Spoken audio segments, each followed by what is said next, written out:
Përshëndetje të gjithëve dhe mirë se vini në puntatën e radhës të Art Zone. Siç e dini, Art Zone është një hapësirë dedikuar artistëve, do thosha unë, por në fokus kësaj radhe, këtë sezon të paktën kam kineastët shqiptar kudo në botë. Kësaj here kam të ftuar një regjisor të cilin unë mendoja se nuk e njihja, po në fakt e njihja nëpërmjet filmave të tij. Një film i cili më ka lënë shumë bresa, më ka tronditur, të them të vërtetën, kur e kam parë për herë të parë, por që nuk arria, si të themi, ta shlyeja nga mendja. Bëj fjalë për filmin Heshtje. Dhe regjisori i këtij filmi është Bekim Guri. Mirë se vjen në Art Zone. Faleminderit, mirë se u gjeta. Unë nisa me prezantimin e një filmi që për mua ka qenë shumë breslënës, po dua që edhe publiku të njohë pak më mirë.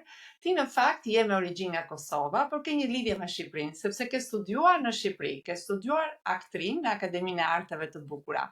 Dhe më pas, le të themi, je vetë zhvilluar edhe si regjisor, skenarist, producent. Na trego pak për veten tënde dhe për këtë rutinë. Po, unë jam nga një fshat i Mikajve të Kaçanikut. Kam mbaru shkollën fillore aty edhe në një fshat tjetër afër, pastaj gjimnazin në Kaçanik, pastaj Akademinë e Arteve në Tiranë për aktor. Me kalimin e kohës fillova të merrem me regji, sepse kisha shumë energji edhe doja të shkarkohesha. Bëja më shumë punë, jo vetëm si aktor. Fillova, domethënë, që nga 2009 aty diku kam fillu filmin e parë që kam prodhuar bashkëpunim me Prishtina Filmin, që ka qenë një festival 9/11 i organizuar nga Blerim Gjoci.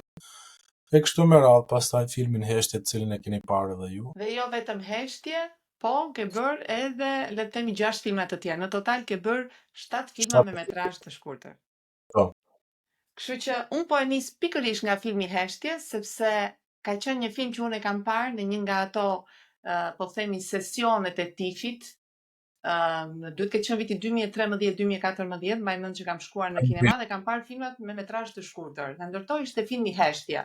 Një film diku 5-6 minuta, por shumë intensiv. Aq intensiv sa e thash, unë nuk e harroj atë film, nuk e harroj gjithë ato sekuenca, sepse është një film që flet për luftën, por edhe një zgjedhje të mëshme që e vën njeriu ndonjëherë në situata që ndoshta pa me bindur që kurrë nuk do t'i kishte imagjinuar përveç se kur ndodhet në luftë. Bëhet fjalë domethënë për një film që me të vërtetë unë e kam quajtur me veten time një eliksir, sepse domethënë ato 5-6 minuta të japësh gjithë esencën e luftës, është, nuk e di, është e habitshme. Nga je nisur për këtë film, Bekim? Është lufta që edhe unë vetë e kam përjetuar. Është një moment që e kam parë babain tim me një situatë jo të mirë, ndoshta kur e shef një burr tu çajt, ai nuk çante me zë, por e pash vetëm një loti, për shkak se ishte një moment që duhet të largoheshim nga shtëpitë tona dhe kishte frikë mos po takoheshim me paramilitarët serb dhe mund të na i përdhunonin motrat edhe gjinin femërore. Megjithse ato nuk kanë kursyer as meshkujt, por domethënë dy vëllezër ishin në luftë, ne ishim edhe 3 motra, unë më i vogli edhe gjithë familja bashkë, edhe u nisëm për Maqedoni, duhet të niseshim në këmbë nga maja e Lybetenit. Edhe shoh një lot të babait tim, domethënë, edhe ai lot më ka prek shumë, se kam parë asnjëherë atë burr tu çajt, sepse ka qenë vërtet fisnor, tamam me kuptimin e fjalës. Edhe pas luftës, kur pak bëra mundësitë e mia materiale, vendosa me prodhu këtë film, domethënë ta rikrijoja një situatë të ati loti që më dhimbti shumë. Babai nuk jeton më, por unë e vendosa ta xhiroj edhe në pelikull që ta gdhen, domethënë, historinë e luftës që mos ta harrojmë, domethënë. Nga aty ka ardhur dhe në fakt filmi është një ritual për mua, sepse u xhirua në shërit filmik. Është ndër filmat e vetëm të shkurt që është xhiruar gati në një periudhë 20 vjeçare, kështu që ishte një kënaqësi dhe një ndjenjë e papërshkrueshme të punosh në pelikull, domethënë, sepse ishte një përgatitje aq e madhe sa që mos dështonim, kështu që Heshtja bëri rrugën e vet, bërtiti. pak në për festivale. Heshtja, vetëm heshtje nuk mund të quhet, pavarësisht titullit, sepse është një film e përsërisë që mbetet në memorie. Unë nuk i kam harruar asnjë moment dhe kur e ripash u kujtova menjëherë, pavarësisht se nuk mbaja mend emrin e regjisorit, po filmi nuk e kam harruar. Është me të vërtetë një film dhe mund ta them edhe për publikun që kanë fatin, sepse filmi ndodhet në YouTube, mund të shihet nga të gjithë. Po këshilloj të shikoni filmin Heshtje. Është me të vërtetë unë e quaj një film eliksir. Jep gjithë substancën ato pak minuta. Të trondit, po është shumë domethënës. Edhe siç e thua edhe ti, sigurisht që kjo ka nisur nga një eksperiencë personale, nga një eksperiencë kombëtare, gjithë Kosova e ka vuajtur luftën, kush më shumë e kush më pak. Si mendon, po ta shikojmë edhe tani se pak a shumë situata në botë është akoma e lëkundur midis atyre ekuilibrave, lufta dhe paqja. Ti si mendon, do të thënë në Kosovë ndihet një farë frike, ndihet një farë prezence, ndoshta e rikthimit të luftës, apo ndoshta nuk ndihet, por gjithsesi ka akoma për të treguar nëpërmjet filmografisë? Sigurisht që ne që kemi përjetu luftën nga njëherë në kap ajo frika, do me thënë kthehemi në të kaluarën,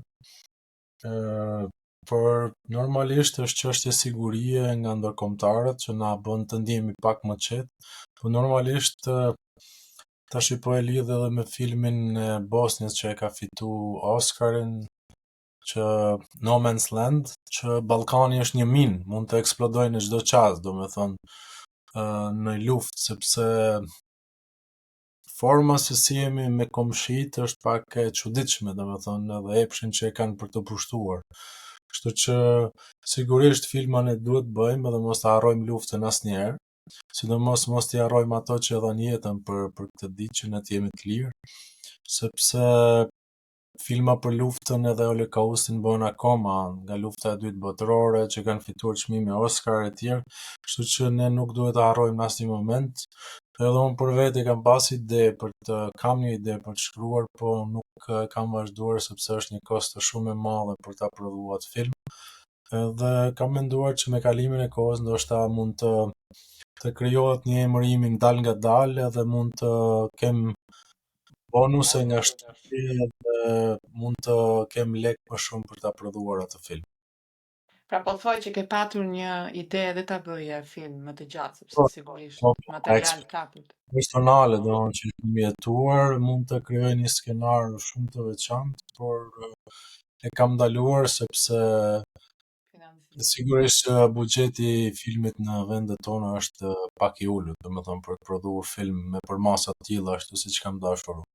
A ka një rritje të buxheteve, a financohen, domethënë filmat në metrazh të gjatë dhe të shkurtër në Kosova ka ndonjë ndryshim apo kjo varet edhe çik nga Ka një ndryshim në filozofisë së përkrajjes, domethënë tani nuk përkrahen shumë filma, përkrahen më pak, po ndajnë buxhet më shumë për ata 2 filma, po them në hapjen që bëjnë ose maksimumi 3 filma, sepse në kohën kur fitova unë me filmin e gjatë, i përkrahen 5 filma dhe u ndaj buxhet në 5 filma dhe nuk na takoi aq shumë buxhet për të prodhuar filmin tamam, domethënë.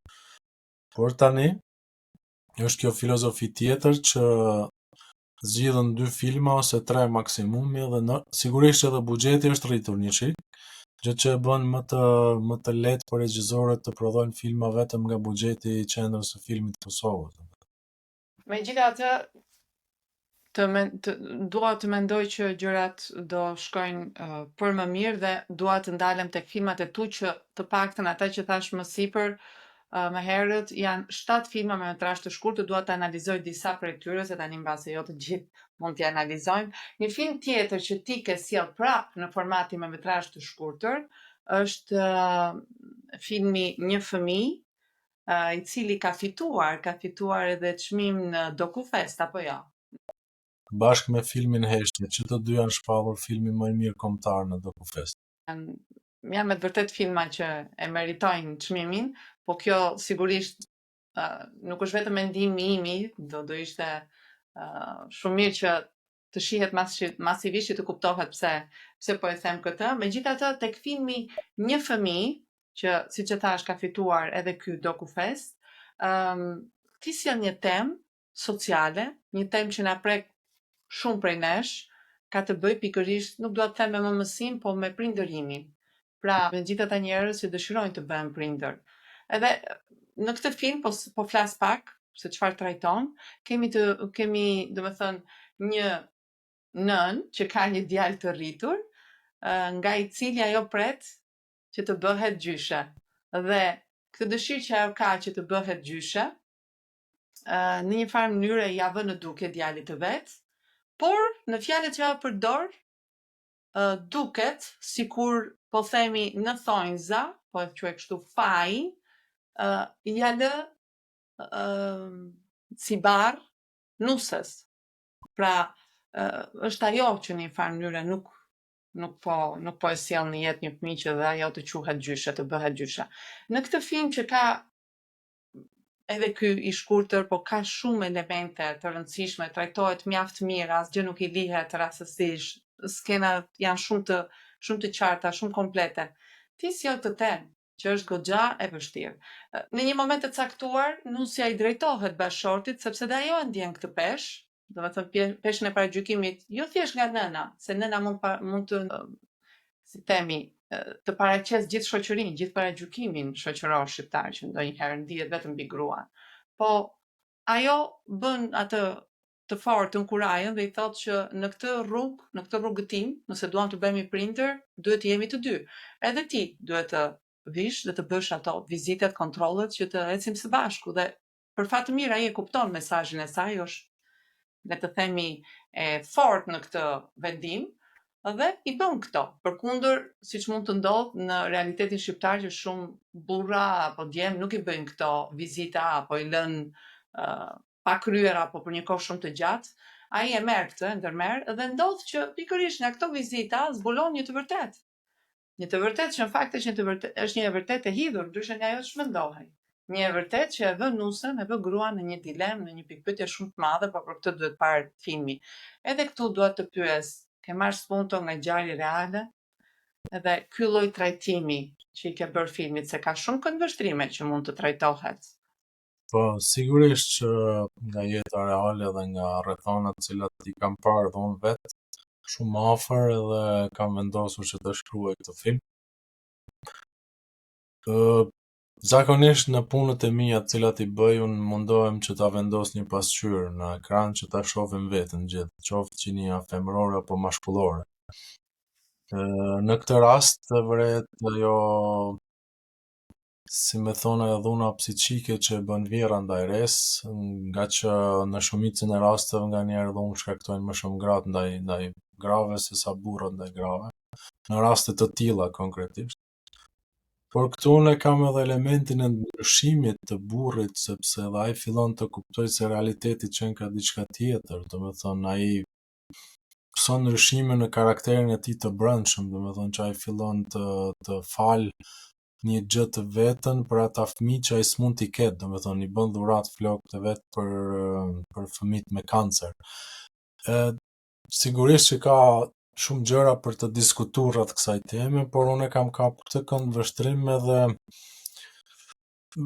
vrehet ajo dashuria që është në mes të çiftit, domethënë që nuk i pengon edhe pse nuk lindin fëmijë në fakt kur e kuptojnë vërtetën, sidomos edhe gruaja kur propozohet nga doktori që mund të mbarsohet me farën e dikujt tjetër, po ajo nuk mund të rrezikojë në fakt sepse mund të ndodhë ndaj tragjedi, ndaj dram tjetër në atë familje, po e kam fjalën që vrehet një lloj respekti ndërsjellë, pavarësisht që nuk ka fëmijë. Diskutime kanë çdo çift, por duhet të kuptohemi se çfarë është e vërteta dhe të dim pozicionin ton secili se ku e kemi, domethënë. Po atë bëj gjithmonë, domethënë një shuplag vetit nëpër filmat e mi për të pasë ku jemi, të kfillemi pak, domethënë. Nuk e lë, po e vë prap në thonjza fajin vetëm mbi shpatullat e grave, siç ndodh për fat të keq në shoqëritë maskiliste ku bën pjesë edhe ajo shqiptare, po e bë ata mama të pasqyrën dhe e tregon realitetin që është domethënë ka realitete nga më të ndryshme, po ky është një ndër to, edhe shumë prezant. Po, domethënë është edhe momenti final i filmit ku tregon që e vërteta, domethënë e personazhit që është luajtur nga Agroni, të bën me kuptu që edhe mund ta humbasësh atë, po atë grua që e ke nga sjellja jote që e bën domethënë nga krenaria që e ke, e kam vendosur edhe emrin krenar me ndoshta me qëllim për ta forcuar se nganjëherë edhe nga emri krijohet edhe karakteri i njeriu, me thënë drejtën.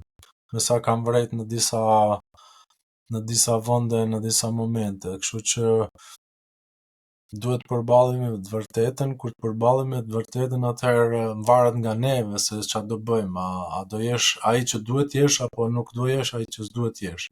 Kështu që në këtë moment djali kundër vihet edhe mamaz. Themi që ai zgjedh atë ndjenjën e pastër që lidh çiftin, dhe jo thjesht se ndonjëherë fëmia nuk është ndonjëherë fëmia kthehet në një mjet ose kthehet në një mburoj ose kthehet në gjithçka tjetër përveç se në qëllimin që duhet ketë, në fakt. Sigurisht çdo çift duhet ta ketë fillimin për bazë në çdo situatë, edhe pas një kohe të gjatë nëse janë të martuar, kanë apo s'kanë fëmijë, duhet të kthehen në fillim, në bazë, sepse aty është e bukur dhe aty është e vërteta, domethënë duhet të kesh arsyet pse ke filluar këtë lidhje. Kështu që mendoj që edhe në ditën e sotme duhet të kthehemi të gjithë te fillimi për ta mbajtur, po nëse s'ka rënje atëherë nuk ka pse mbahet në fakt, por kur ka situata të tilla, duhet fitoj dashuria dhe respekti ndërsjellë, sidomos respekti ndaj njëri tjetrit. Ti vendos çiftin në bazë të çdo gjëje, sepse çifti jep edhe frytet. Po, sigurisht. Është një trajtim shumë i bukur që ke bërë, megjithëse tema është shumë delikate dhe prek shumë, mendoj. Por filmi ka sjell shumë qartë të gjitha ato mesazhe që ti ke dashur të përcjellësh. Në përgjithësi, ta marrim kështu, si një analistë të përgjithshme të gjithë filmave të tu, të gjitha ata me metrazh të shkurtër që unë kam parë, janë tema, e thash, sociale, por të forta. Më thënë, këndvështrimi nuk është gjithmonë i lehtë, po themi. Ty të pëlqen të sjellësh të vërtetën dhe vërtet në ekran, dhe vërteta është e hidhur? Kjo kështu mendon ti kur ndërton një film? Nuk e vërteta është e vërtetë. Domethënë në shumë raste e them që duhet flitet për çdo gjë. Sepse unë këtë që nuk flitet e merr si shembull me vullkanin, domethënë nëse nuk flitet fare, ajo do eksplodoj. Po nëse flitet mund të hapet një vrimë dhe fillon lava del ngadalë dhe nuk do eksplodoj ajo lava e madhe që ta bëj domin më të madh. Në mentalitetin tonë nuk diskutohen gjërat, mbahen brenda, pastaj kur pëlqasin keq. Zakonisht këtë dua unë ta kem gjithmonë te vetja ime, te njerëzit e mi, që të fliten gjërat, sepse komunikohet. Po, kur nuk fliten ndodh. Po. Këtë e them edhe në filmat e mi, duhet përballesh me të vërtetën, pavarësisht se sa e rënd mund të jetë. Po duhet përballesh, sepse jeta është e rëndë, sado që kemi momente gëzimi, po vetë fakti që duhet të qohesh herë të punosh, të mbijetosh, ta kesh të sigurt punën, a do kesh lek, as do kesh lek për këtë, për atë, po sigurisht domethënë është luftë në vete gjithçka, domethënë. Dhe ke zgjedhur një mënyrë shumë të mirë në radh parë, sepse siç e thua, duhet të flitet. Nuk ka tema tabu, aq më tepër për ato që janë sociale. Që flasim çfarëdo problemi që të jetë, nëse jemi tamam të logjikshëm, nuk mund të ndodh asnjë e keqe, domethënë. Bëhet një rrahje mendimesh edhe ndoshta vim edhe në konkluzion ose në ide më të mira. Po sigurisht që po, sepse gjithmonë mund të ekzistojë një marrëveshje, domethënë se njerëzit janë të prirur të veprojnë në afekt, domethënë. Afekti vjen kur nuk diskutohet edhe kur nuk është thënë e vërteta asnjëherë. Edhe shpërthet në ato drama, tragjedi e të tjera të tjera. Ti mendon me që jemi këtu tani që ne si shoqëri nuk e kemi pikën tonë më të fortë komunikimi, madje mund ta quajmë pikën më të dobët apo jo? Shihem gjërat e vërteta shumë. Jetohet për fasadë edhe për Po, domethënë dhe mos komunikimi janë ndoshta dy pikat. nga udhëtimet që bëj edhe me avion shpesh nëpër Europë, domethënë dallimi te fasada po dal, domethënë në Europë kudo që do të shef njerëz normal, shef njerëz me hudhë shtrembër, shef njerëz me nuk i kanë buzët e trasha ose meshkuj ose femrat nuk kanë ndërhyrje. Domethënë te neve Janë të thjesht real, natyral. po në Evropë ndoshta vetëm artistat janë showmans or këto mund të bëjnë intervenime, kurse te neve është 100% ka filluar, është një numër i vogël i njerëzve që nuk jetojnë për të tjerët ose për rrjetet sociale. Do të thënë po humbi e vërtet e madhe, po humb njeriu, po tjetërsohet.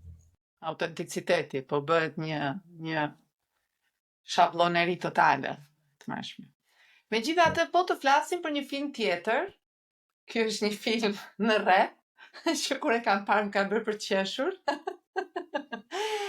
Këtu pash nota humori.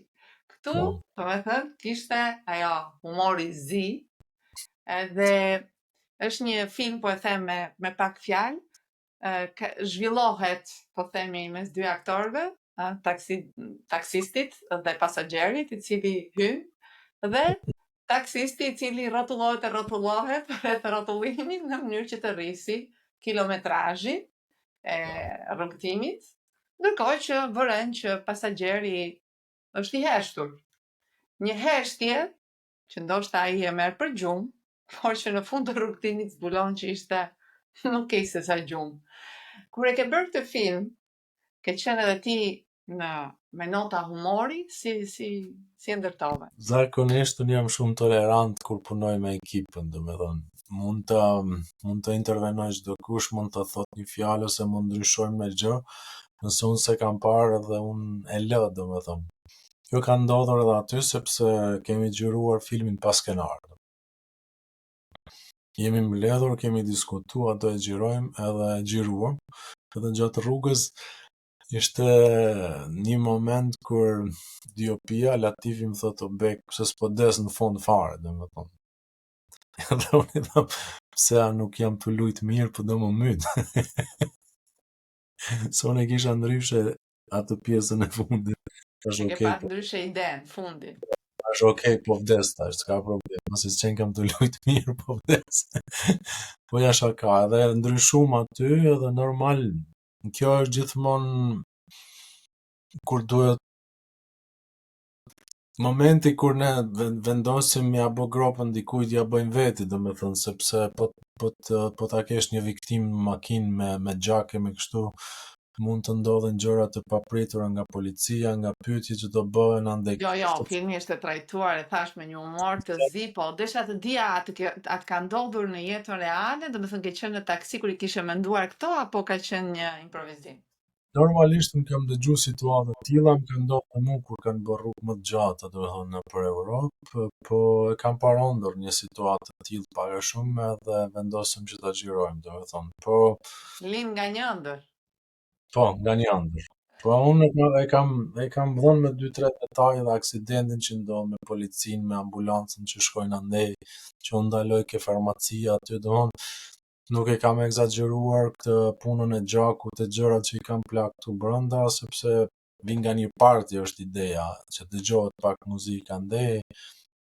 Domethënë kemi thonë gjëra pa i thonë, kështu që Jo, po nuk kishte nevojë për ato egzagjerime, sepse të bënte të reflektoje, të qaje dhe të qeshe njëkohësisht.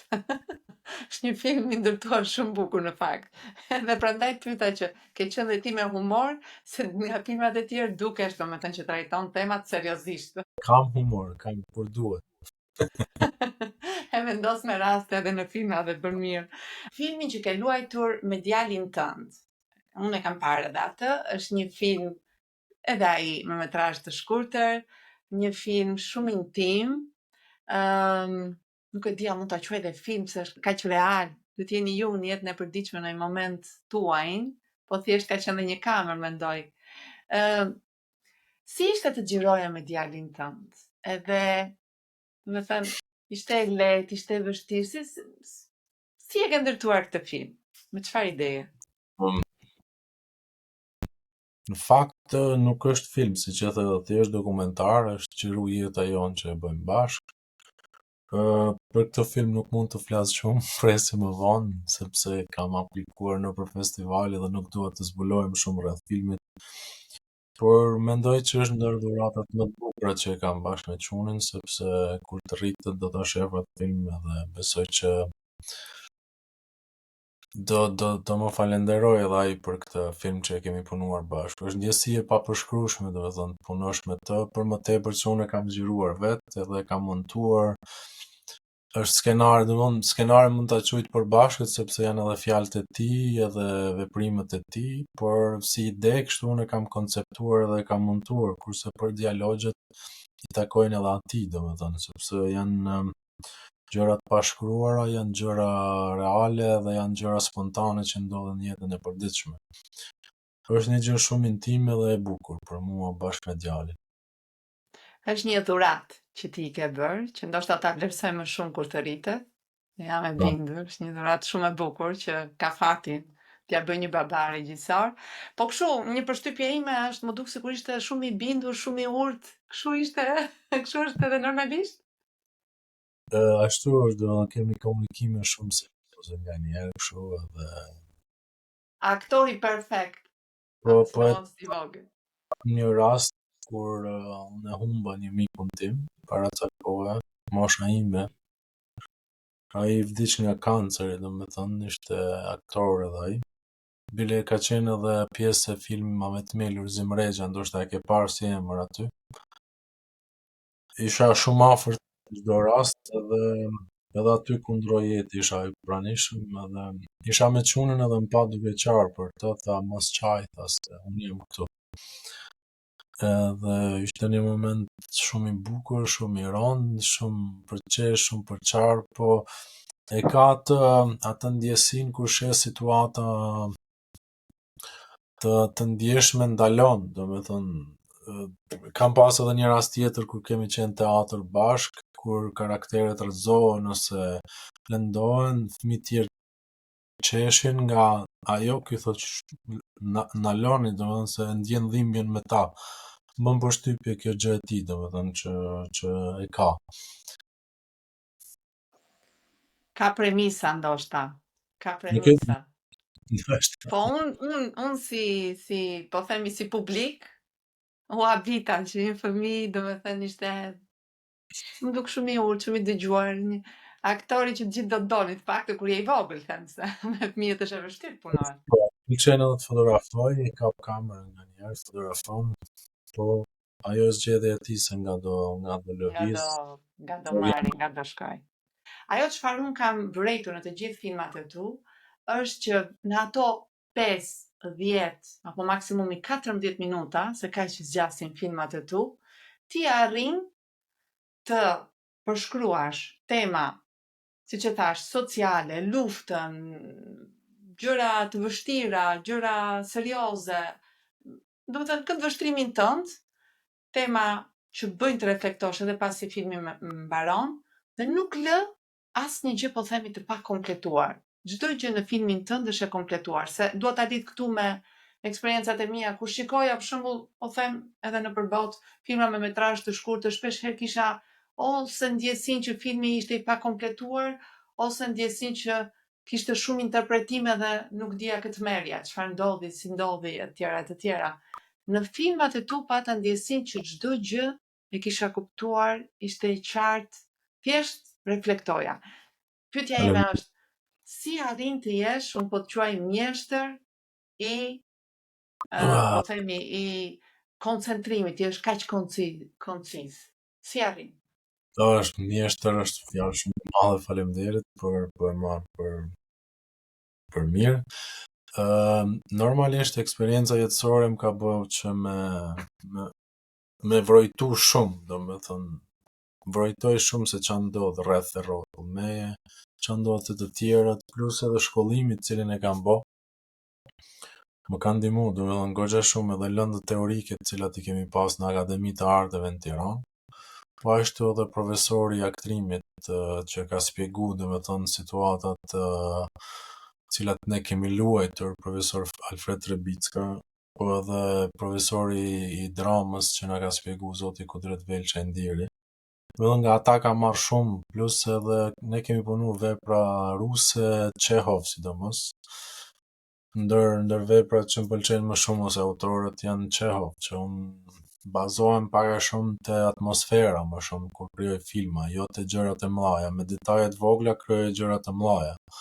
Sepse kur ndodh një gjë e madhe ndodh, domethënë humbasin gjërat e vogla. Kështu që ndërtohet një mozaik me gjëra shumë të vogla dhe kjo është një lloj strategjia ime se si shkruaj, domethënë futem çdo kund, nuk rri vetëm me një gjë ballore, po futem aty ku unë vërtet ku futet shpirti, sidomos në ato vende. Po ta shohësh edhe filmin Rutinë, nëse mund flasim për të, është një dokumentar që unë kam punu 10 vite në atë film, gjë që u bë pjesë e imja dhe akoma kam kontakt me personazhin me Albanin. Edhe unë e kam ndërtu atë film copa, e kam ndërtu duke e lënë familjen time natën e vitit të ri duke shku për ta takuar rastësisht, domethënë është një lloj sakrifice që kam bërë. Nuk është ndonjë sakrificë e madhe sepse ai nuk ishte për ngrënë për të pirë dhe rrinte rrugës bashkë me të tjerë, po është sakrificë në kuptimin e luksit, që unë jam largu pak nga luksi dhe më pengonte gjithë ato fishek zjarre, gjithë ai ushqim që ndodhet në çdo vitri, që është një lloj rutine që derdhet poshtë çdo lloj ushqimi dhe çdo lloj shpenzimi, kurse të tjerët nuk kanë për ngrënë. Domethënë bota është e pabarabartë edhe kjo të them, domethënë. Se në fakt e cekëm e tham edhe një çik më në fillim, që ti jo vetëm je regjisor, po je edhe skenarist, je edhe producent i filmave të tu. Pra ti ke mësuar ti bësh të gjitha, dhe kështu që kjo ka sjell, si thuaç, në njëra anë, ndoshta atë që arrin ti bësh të gjitha vet, po nga ana tjetër sakrifikon më shumë, lodhesh, do të jesh aty. Po, I ke bërë gjitha në mënyrë autodidakte, si ka qenë kjo pjesë? ato kanë ardhur shumë natyrshëm, domethënë që edhe kamerën e kam përdorur në 2 filma. Anën teknike, kështu settings nuk e njoh shumë mirë, po e njoh imazhin si imazh, domethënë për ta kompozuar këtë e njoh goxha mirë. Edhe nuk i friksohem profesionit. I friksohem, po përballem, sepse po si friksove je pak i mangët, po duhet i friksohesh, po në kuptimin që përballu, domethënë se kjo është e bukur. Kështu që unë nuk pres nga askush, domethënë për të më thënë që do ta bëjmë një film. E kam dëshirën, e kam guximin, e kam vullnetin, po sigurisht edhe me miqtë e mi të cilë më kanë përkrahur gjithmonë, domethënë në shoqëria, miq më të largët, qoftë edhe nga ana financiare që kanë financuar filmat e mi, domethënë sidomos te filmi Një pikë gjaku janë 3 shokët e mi që kanë dhënë lek për ta prodhuar filmin. Kështu që më gëzon fakti që njerëzit i bashkohen energjisime dhe udhtojnë bashkë me mua, domethënë. Kështu që shumë herë nduket pak jo fair që të presun për një film të shkurtër, të aplikoj në qendër të filmit, të pres ca lek, cilat nuk më mbulojnë shpenzimet e mia. Çohem edhe e bëj filmin, domethënë, sikur rastin qoftë me Rutinë, më kam pas një përkrahje shumë të vogël nga Ministria e Kulturës, vetëm për të mbuluar ca gjëra të vogla, ose te filmi i fundit Night Shift bashkë me Çunin, isha pak boring edhe e bëra, domethënë nuk nejta. Sepse jemi në periudhë të filmit gjatë në postproduksion, kështu që kam nevojë me u trajnu tërkohën, domethënë. Le të themi që edhe pak nevoja, edhe pak pasioni, edhe pak ti që kërkon të kanë bërë, le të themi, autodidakt në të gjitha dhe tani më, kur ti bën një film të paktën me metrazh të shkurtër, nuk trembesh i bën edhe vet. Përpos faktit që edhe i vet financon, i ke vet financuar shumicën e filmave të tua, apo jo? Domethënë, një 5 filma kam hedhur lekët e mia, domethënë, me patjetër. Jo 5 filma, që të 7, po jo aq shumë sa në 5 filmat e tjerë, domethënë. Nuk po flasim për kohën fizike të cilën e kam shpenzuar, ose për shpenzimet e tjera nëpër aplikimet nëpër festivale apo udhëtimet që kam bërë nëpër festivale, të cilat i kam paguar vetë, domethënë. Kështu që është një lloj investimi që kam dash ta hedh një hap të emrit tim, pastaj të shohim sepse duhet të investosh që të nifesh. Ke bërë një punë, do me thënë, nuk e di. Megjithatë publiku ka mundësinë të paktën 2 nga 7 filmat e tu, siç e thash, Heshtje dhe Rutinë, i gjen edhe në YouTube. Ma këshilloj të gjithëve të shikojnë sepse ja vlen të shihen punët e Bekim Gorit. Unë kam përshtypjen që ti ke shumë për të thënë. Kjo del, domethënë, edhe nga ato që ti thua në mënyra pasioni me cilin flet dhe fakti që thua unë sakrifikoj për të sjell artin tim, kështu që besoj ti do vazhdosh dhe ke për të treguar. Në këtë moment je duke punuar në një film me metrazh të gjatë sa herë apo jo? Je në postproduksion. Pak më herët folëm edhe për skenarin, domethënë se si e kam mësuar, po normalisht te ky film ishte diçka tjetër, se u përballa me situata të cilat nuk isha njohur më parë. Ishte një rrugtim pak më i gjatë se sa filmat e tjerë, sepse ishin 25 ditë xhirime dhe ishin intenzive, domethënë me një buxhet po themi simbolik, për mendimin edhe të producentit të cilin e përshëndes zotin Mumin Jashari dhe gjithë ekipën e filmit, me vullnet mirë e bëm filmin, domethënë. Jemi në post-produksion të këtij filmi.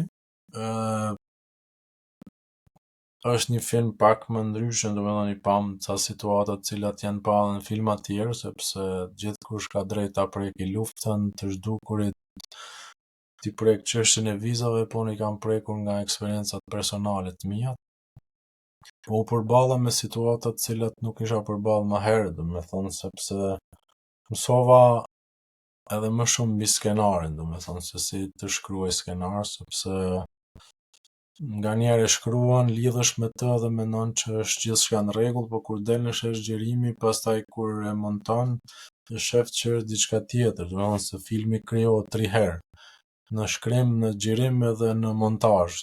Tash jemi tu e rikriju filmin, domethënë edhe idenë të cilën unë e kam pas, e kam shkruar nga eksperiencat të cilat i kam pasur në vetë në për Europë edhe në luftë, pas luftës edhe sidomos edhe nga rrethi i cilin kam jetu. Kështu që është një film që shpresojmë të dalë vitin e ardhshëm nëpër kinema dhe festivale. Një punë goxha e madhe, mendoj unë, nga një ekip shumë e madhe, sepse kemi pas vende të xhirimit në për shumë vende të Europës, të cilat disa prej tyre i kemi dizajnuar dhe kemi xhiruar në Kosovë, sidomos pjesët që ishin në Zvicër dhe Serbi, Hungari, kemi dizajnuar për shkak të buxhetit të vogël të cilin e kishim. Kështu që besoj Se nuk mund të shkoni të xhironit në këto vende, apo jo? jo, se po t'i përdorim lekët që i kishim, mund t'i harxhonim për 3-4 ditë në Zvicër. Nuk ishte buxhet i mjaftueshëm, kështu që. Po bëm filmin atje, tash jemi në fazën e montazhës,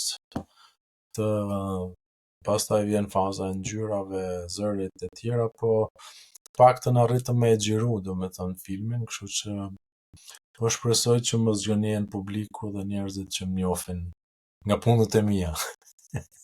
Edhe këtu do kemi tema të forta që ndërthuren. Po. Gjithmonë duke u nisur edhe nga eksperienca jote, duke u nisur edhe nga ato inputet që ti merr nga jeta e përditshme, se nuk do të thotë që ti je ti patjetër, po inputet që merr ndoshta.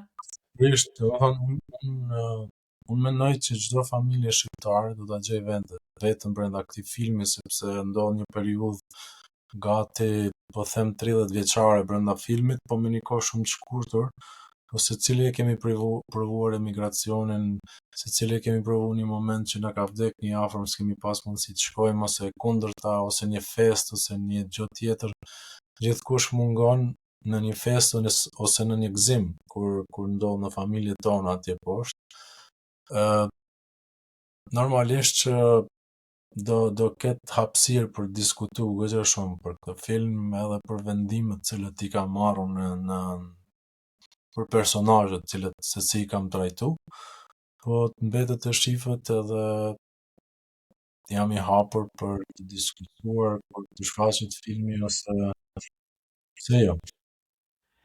Me sa kuptoj, ke trajtuar tema universale, po sidomos tema që prekin ndoshta në mënyrë universale të gjithë, po sidomos në ca gjëra tema që prekin shqiptarët, siç është emigracioni në të moment që po flasim shumë njerëz emigrojnë, në të moment që po flasim shumë njerëz po vriten në Gaza, andej te botës, domethënë bota nuk është fair për njerëzit e liksht, po them. Edhe kjo më ka shqetësuar gjithmonë, sepse edhe kur kam qenë në shkollë, edhe kur kam qenë më i vogël, unë asnjëherë nuk jam bën me të fortin, ose me të bukurin. Kam qenë me ata të cilët vërtet nuk kanë pas mundësi, jo që unë kam pas mundësi më shumë se ata, por jam bërë pjesë e të varfrit, sepse aty është e Nga vërtet. ana e të dobtit, do të vësh në duke dhe të vjetë drejtësia për ata që Aty është e vërtet, është jeta, do të thonë, sepse kur e ke forcën, nuk je vetvetja. Çfarë mendon në përgjithësi mbi kinematografin? A është e drejtë bota në kinematografi? Po ta bëj kështu veç po flisnim për drejtësi. Në disa raste është, në disa jo. Festivalet nuk kanë drejtësi, mendoj unë, sepse talentet më të mëdha nuk zbulohen asnjëherë. Ndoshta nga intensiteti i madh i prodhimit të filmave tani dhe mënyra se si qasemi për të deportuar në një vend të caktuar të një festivali, nuk mendoj që është e drejtë, po ka regjizor shumë të mirë të cilët e meritojnë vërtet aty ku janë. Du me veçu kineman iraniane, kineman romune dhe kineman meksikane. Për mendimin tim janë ndër kinemat cilat janë shumë të veçanta për mua, sidomos ajo e Iranit. Dhe për sa i përket kinematografisë iraniane, po e lidh pak me festivalin e Cannes që u fitua Palma e Artë nga Jafar Panahi, i cili duke qenë vetë një regjisor shpallur disident në vendin e tij, mezi po pres, po besoj shumë sinefit mezi po presin që të shohin filmin e tij, që ai e ka xhiruar në kushte fshehtësie, dhe vetë traileri të bën domethënë të kuptosh se sa i madh është ai si regjisor, se me që i përmende më përpara këto si kinematografi, prandaj them. Dua të lidhem domethënë pikërisht me rastet e tyre, sepse nga një anë i ndihmon ata që të shpërfaqen në botë, të ndalesën që e kanë. Edhe pikërisht është në çdo gjë në jetë, kur tenton me ndalu ajo do shpërthej.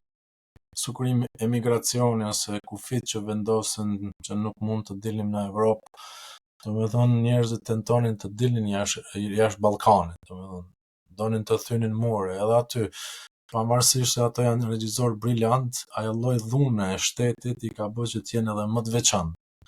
Po ajo dhunë që ka shkaktuar shtetit e ta na bën neve më kurioz, edhe dojmë që t'i kemi nëpër festivale, që t'i shohim se çfarë ndodh atje. Domethënë në një farë forme i ka ndihmu ajo dhunë. Po ti çfarë mendon për atë që të pyeta në fillim, domethënë a ka drejtësi në kinematografi? Jo, nuk ka. Në kinematografi nuk ka.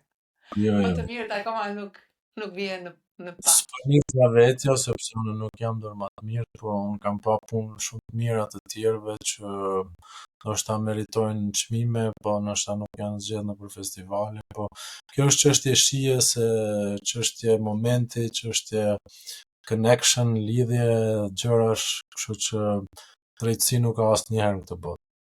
Për tjetrën nuk e di, po në këtë botë nuk ka drejtësi për asnjë gjë. Megjithatë, unë dua të bëj një urim, dua që filmat e tu marrin pjesë jo vetëm nëpër festivale dhe të shihen sa më shumë nga publiku shqiptar, por edhe me gjerë, se jo, në Cannes, Berlinale, Venecia, në Belgjik, nga të gjitha anët. Domethënë, sinqerisht dua që në këtë rast po flas për ty, po e uroj për shumë kineastë të tjerë, për shumë regjisorë të tjerë që filmat shqiptar të shfaqen në Europë. Edhe po shoh një farë ndryshimi, me thënë të drejtën, edhe dua gjithmonë më tepër që ju ta keni këtë shans. Faleminderit shumë po edhe unë, megjithëse kinemaja shqiptare është në rrugë të drejtë për momentin, sidomos ajo në Kosovë, sepse ka shpërthyer, domethënë, ndoshta që kemi qenë të okupuar shumë vite, kemi shumë gjëra për të thënë, jo që në Shqipëri nuk ka edhe andej, po është një lloj status quo, një lloj si njëjtë, ecën nuk ka, aty këtu ka një lëvizje të njerëzve që shpërthejnë, po edhe andej ka një brum i cili po ndërtohet ngadalë po sigurt. Domethënë po rindërtohet kinemaja shqiptare, kjo në gëzo, sepse edhe atje komunizmi e ka bët vetën, domethënë që i ka çuar me një rrugë të kjo është rruga, domethënë, edhe normalisht që nuk është e lehtë të shkputesh, kurse ne në Kosovë kemi qenë më rebel ndaj pushtuesit të cilët e kemi pas, se nuk e kemi pas pushtues vetveten, domethënë. Kështu që dallon kinemaja jonë me Shqipërisë, se shqiptarë jemi gjithë anej, ose në Maqedoni ose anej, po ka emra të cilët vërtet na bëjnë krenar edhe po bëjnë punën shumë mirë. Kështu që ka shumë emra, unë jam në poshtë tyre, nuk po e ngriz veten më lart. Po Jo, mos e thuaj këtë. Jeni një plejadë shkëlqyer të gjithë, edhe me të vërtet të uroj sukses e ty, siç u uroj sukses edhe të tjerëve, po ky është urimi që kam unë, që të dalësh edhe të shfaqesh jo vetëm për publikun shqiptar, por edhe për atë europian, pse jo edhe atë botror. e kemi bërë me filmat e shkurt, kemi udhëtuar në shumë festivale, po të shoh tash edhe me filmin e gjatë, kështu që pse Të jo. uroj shumë sukses dhe të falenderoj për këtë intervistë. Edhe ju, faleminderit shumë.